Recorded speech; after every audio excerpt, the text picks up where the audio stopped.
Well, Mr. Verona, thank you very much for that introduction. Appreciate it very much. President Monti and the executive board, thank you for inviting me here today. It's an honor to be in front of you, and the crowd is a little bit intimidating, so it's my pleasure to be here, and hopefully I have some things to share with you that will be of value. I have to make a very small confession. I hope it's okay. I thought this was going to be a Q&A conversation, and I was asked to give a lecture. So I'm going to do my best, and I thought I'd divide the lecture into three parts. The Starbucks story, the world we're living in today, and our individual and collective responsibility going forward, given the challenges that we are all witnessing in terms of our society and how it's changing. Let me begin with Starbucks. In 1987, Starbucks had 11 stores and 100 people working for the company. And we had this dream to create a national brand of coffee in America. And as Mr. Verona said, that dream in many ways started with my first trip as a young man when I came to Milan for the first time in 1983. And I walked the streets of Milan and Verona, and I was captured emotionally by the Italian coffee bar, the sense of community, the third place between home and work, and I raced back to America thinking, this is what I'd like to try and do and transform the Italian coffee experience into the American society. So in '87, when we had 11 stores and 100 employees, we started thinking about how we could do that. And we had two big ideas. One was, what is going to be the customer experience in terms of the theater, the romance, how the stores were going to look and feel.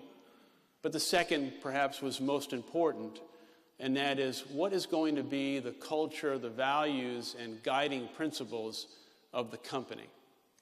And we set out to try and create a different kind of business model, one that was very different at the time and has served us very, very well. And that is, could we possibly create a business model that would achieve the fragile balance between profit and benevolence? Could we create shareholder value and at the same time social impact? And that business model really was the foundation for everything we've been able to do today, which is 25,000 stores, 330,000 employees who we call partners, 91 million customers last week going through our stores, and Starbucks is in 75 countries, including 2,600 stores in China, and we open a store every day in that country. But the success of Starbucks is based on a philosophy that success is best when it's shared. Now, where did that come from, and why do I feel so strongly about that? And it's very personal. I grew up in public housing in Brooklyn, New York. I don't know what the Italian translation is to public housing, but it's government-assisted housing. And I grew up in a family that had very, very little and was a poor kid. And I was scarred by those experiences and felt embarrassed and shamed about what I was seeing, what I was witnessing, and something happened to me when I was 7 years old. That was a defining moment. My father was a truck driver, and he had a series of very, very bad jobs. And this one job he had was maybe the worst one. And he was delivering and picking up cloth diapers before the invention of Pampers. And in 1960, on a cold winter day, he was doing his job and he fell on a sheet of ice and broke his leg and his hip. And in 1960 in America, if you were an uneducated worker and you got hurt on the job, you were dismissed, you were fired. And that's what happened to my father. So I came home from school at 7 years old and walked into my apartment where we lived, and my father was laying on a couch with a cast from his hip to his ankle, no job, no health insurance, no workman's compensation, no future. And I witnessed in those defining imprinting years the fracturing of a family. And I saw it, and it scarred me. Now, I never imagined that one day this kid from public housing would be in a position to build or run a company. But I always had this feeling and this sensibility about people who were living on the other side of the tracks. So when, in 1987, we were starting the company, what did we do? For the first time, Starbucks became the first company in America to provide comprehensive health insurance to every single employee. And that was 25 years ahead of President Obama's Affordable Care Act. We were the first one. Well, we did it not because of marketing or a press release. We did it because it was the right thing for humanity and the right thing for our people. 2 years later, Starbucks was starting to experience some success, and we had an eye that in 1992 we would become a public company. And before we became a public company, the second big idea was, how could we create an opportunity in which everyone in a company could become a shareholder?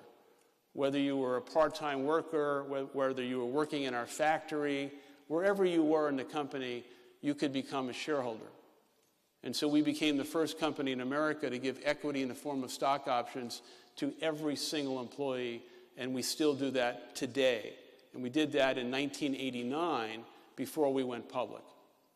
So the health insurance and the equity in the form of stock options began to create what I think is the most important characteristic of building a great, enduring company, and that is the currency of trust between you and the people who do the work. And I'll say it a different way. If managers and leaders want to exceed the expectations of your customers, the only way you can do that is if, as managers and leaders, you're going to exceed the expectations of your people so they can exceed the expectations of the customer. Now, in those years, we were a small company, and we had big dreams about the future. Now, if someone told me today that I'd be standing in front of all of you and talking about the size and scale of Starbucks and getting ready to open up in Italy, and Starbucks would become one of the great iconic companies of America and perhaps the world, I would have said, nah, I don't think so. I don't know how that's going to happen. But when I'm tested, really tested, and someone says, how did you do it? How did it happen? It happened because at the core of what we do, we are sourcing and roasting the highest quality Arabica coffee in the world. We have perhaps the best real estate portfolio of any retailer anywhere in the world. And the design of our stores are really beautiful and unique. But all of that is subordinate to the secret of success, which is culture, values, guiding principles, and the understanding of humanity. And threaded into all of that is recognizing that the balance of achieving profit and social impact is linked to believing and executing against a strategy in which success is shared. Success is shared. And so, as we look at the company today, we are involved in lots of things that are very uncharacteristic and somewhat unorthodox because the world has changed. And I believe that the role and responsibility for a private company and a for-profit public company in America, where we live, or anywhere in the world today, has changed. That the rules of engagement, of responsibility, have changed. We can't rely on government. We can't rely on elected officials. We have to look at the citizenry and understand what is our individual and collective responsibility. So in the last 4 or 5 years, Starbucks has taken on social issues specifically in America, that were so taboo, untouchable. Or as one person recently said to me, Howard, that's the third rail. You can't touch it. During the Obama administration, we had a high level of unemployment. And we noticed that the banks, after the financial crisis in 2009, was not lending money to small businesses. And we said, what is our responsibility in all of this? And of course, we're a coffee company.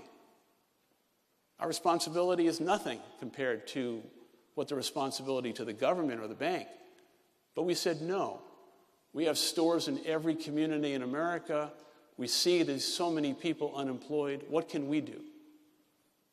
So we started a campaign of raising money with our customers that we matched, in which we would provide loans to small businesses that they could not get access to through a local bank. You can understand that there were shareholders at Starbucks, public shareholders, who were starting to call us up saying, what are you doing? You're in a coffee business. Sell coffee. Make money. Well, here's the secret. I don't believe that you can build a great, enduring company anywhere in the world where profit is your sole objective. I also believe that young people around the world today, just like yourselves, want to work for a company whose values are values that you believe in and that you trust. So we want to attract the smartest people. We want to retain them. And I sit in our boardroom and our management team room, and I think about 2 empty chairs in that room. One empty chair is a customer, and one empty chair is a Starbucks employee who we call partner, because everyone is an owner. And metaphorically, I ask myself all the time, is this decision that we're about to make going to make the customer or our partner proud? And if the answer is a resounding yes, we know we're on the right track. If the answer is somewhat gray, then perhaps we need to continue to debate it. And if it stays gray, we shouldn't do it. Let me give you an example. In the last couple of years in America, we have witnessed something that we have not seen since 1965 through 1970. And that is the rise of significant racism in America against African Americans. And we watched this unfold. And we came to work one day and we said, we want to have a company-wide meeting. Company-wide. And we want to talk about racism and bigotry in an environment just like this, with no speeches. Just give people an opportunity to talk and share. And people said, Howard, you can't talk about race at work. Why? Why can't we? So we had a company-wide meeting about race, and then we had 11 more around the country. And I heard things that I could not believe from African American Starbucks people. In St. Louis, Missouri, where there was the terrible tragedy in Ferguson, a young man, 18 years old, handsome young black man, stood up, Starbucks person, and he said one sentence. He said, Mr. Schultz, I'm 18, and I don't think I'm going to make it to 19. Sat down. And we heard stories like that all over. What should we do? So we said, we have to do something about this. We have to speak up. We have to speak up. So we started this incredible campaign called Race Together in America. And we wrote Race Together on millions of cups. And we got vilified by social media and vilified by the press that any company would try and start a conversation about race in America or think that we were above the law and we could preach about race. When in fact, we weren't preaching. We were trying to elevate the national conversation. Why? In 1968, it was a terrible, terrible tragedy in America. Martin Luther King was assassinated. And one of the great, great speeches of all time occurred in Indianapolis by Robert F. Kennedy, President Kennedy's younger brother. He was campaigning to become president, and he was making a campaign stop in Indianapolis. His plane lands, and as the plane lands, he's literally told, as he's coming off the steps, Mr. Kennedy, go back on the plane. People are rioting in the streets. Martin Luther King was just assassinated. They had to make a choice. And the choice was about leadership. The choice was about character. The choice was about moral courage. He went down the steps and he said, cancel my campaign stop, but take me to the place where people are rioting. And his advisor said, Mr. Kennedy, you cannot go to that place. It's all black people. They're rioting in the streets. You can't go there. It's not safe for you. He said, take me there. He went there, and he stood on the back of a truck. He didn't have any notes. It's only 10, 15 minutes from the time he was told of the tragedy. He had no microphone, and he stood up, and he gave one of the great, great speeches of our generation. Go to YouTube and watch it. But his message was about 3 words. 3 words. And I would submit, given the environment that we are in today, that these words are more relevant today, sadly, than on the evening of Martin Luther King's assassination. Because he asked for 3 things. He asked for compassion, he asked for empathy, and he talked about love. One city in America that night did not have rioting. Indianapolis. Because he talked about the human condition.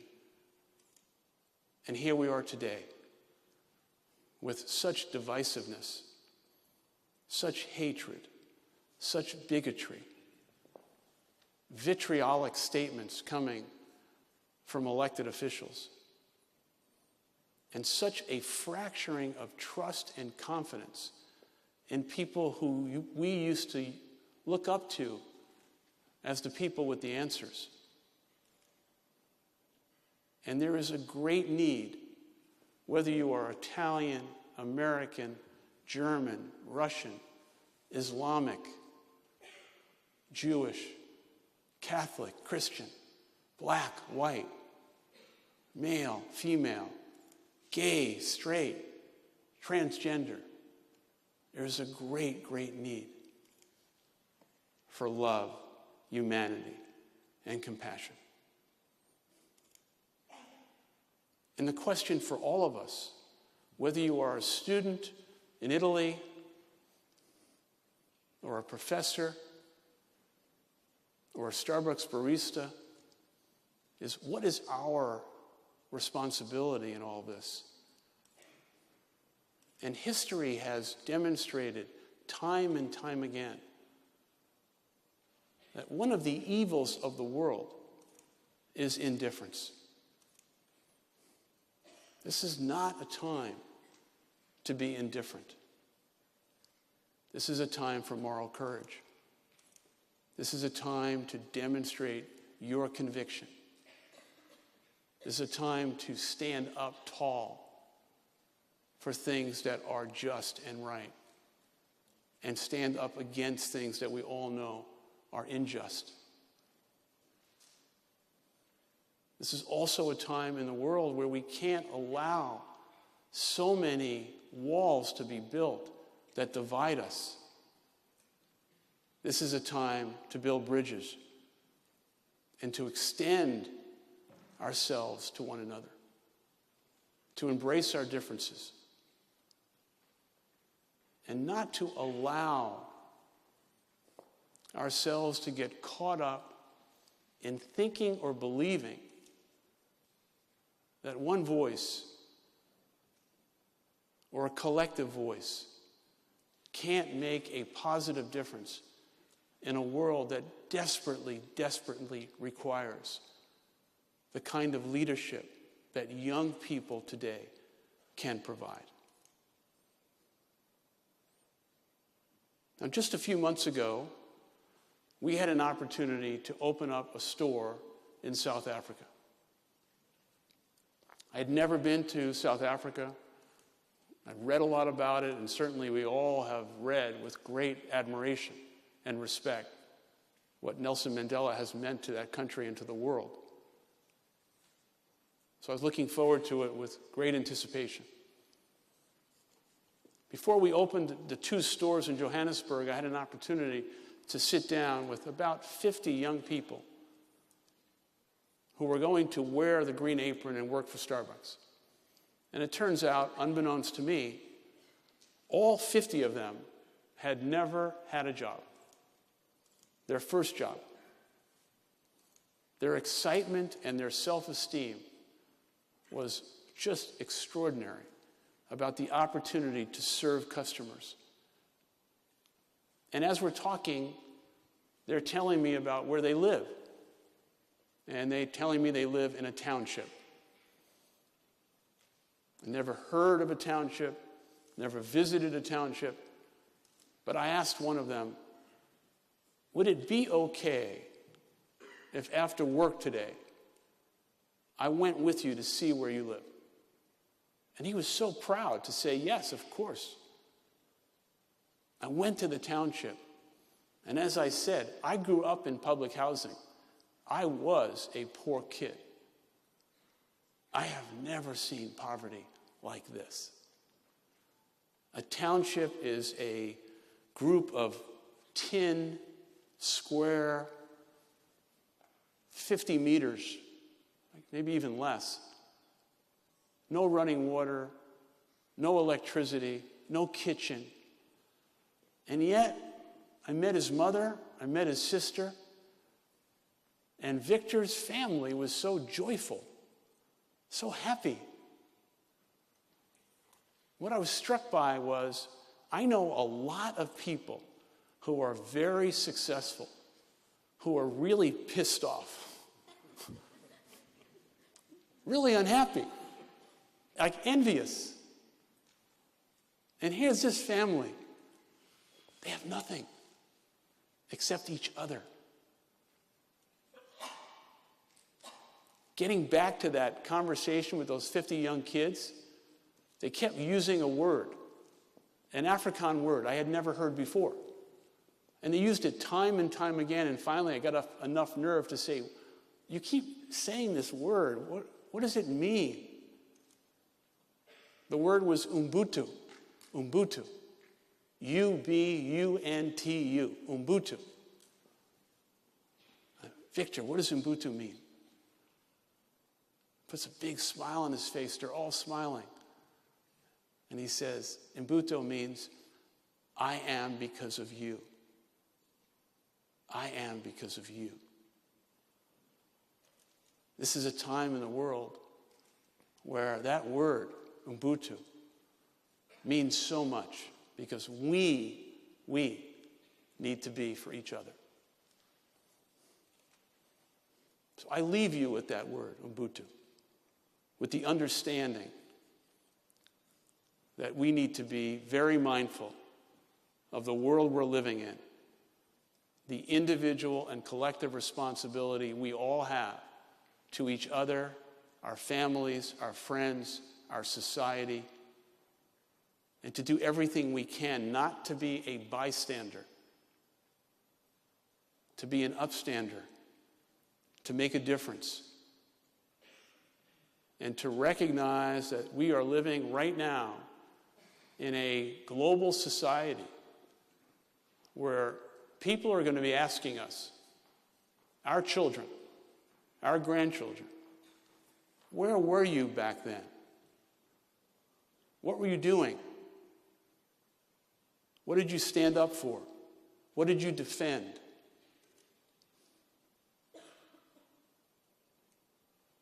So I ask you, on behalf of your parents who have sent you to this extraordinary university so that your life will be better than them, to do everything you can to make them proud of what you're going to do in your society, in your neighborhood, in your community, to make them proud and make a difference. Thank you very much. Thank you.